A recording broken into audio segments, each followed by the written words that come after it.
ரெண்டு பல்லு கடை வாங்குறீங்க கிடைக்கிற மாதிரி ஆயிடுச்சு. கூட அவரு வெறுப்பாயிட்டு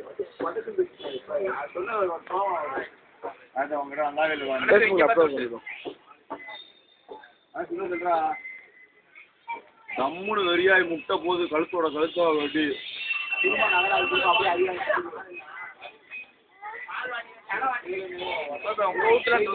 முழுங்கிருச்சாங்க செலவுல மாதிரியே மாதிரியே